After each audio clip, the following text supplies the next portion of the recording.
You're cruising down the road when suddenly, bam, the battery light pops up on your dashboard. Does that mean your battery is dying? Or could it be something else? Today on Auto Care Secret, we're breaking down the top 6 causes of a battery light and what you should do if it happens to you. Because number 1, a failing alternator. Your alternator is what keeps the battery charged while you drive. If it fails, your car will run only on whatever charge. The battery has left and that won't last long.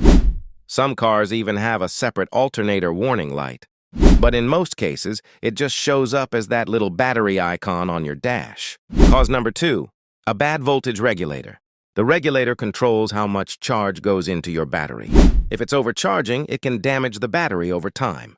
You might notice your headlights flickering or looking dimmer than usual. Regulators are usually built into the alternator, but in older cars, you might find them mounted on the firewall. Cause number 3, a broken serpentine belt. This belt spins the alternator so it can charge your battery. If the belt snaps or slips, the alternator stops charging and your battery light comes on fast. Cause number 4, corroded or loose battery terminals. If the alternator can't get power into the battery because of poor connections, your car's computer thinks the battery isn't charging and pops that warning light. Cause number 5, an aging or weak battery.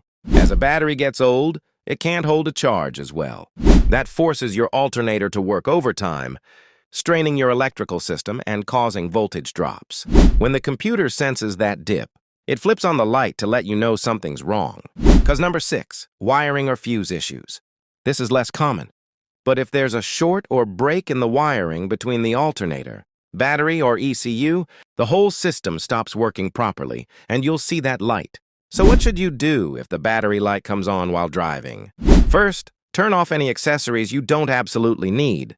The AC, radio, heated seats, anything that drains power. Then head straight home or to a repair shop. Don't wait around. Once the battery dies, the engine will too, and you'll be stuck on the side of the road. Thanks for watching Auto Care Secret. If you found this helpful, hit that like button and subscribe so you never miss more tips to keep your car running like new.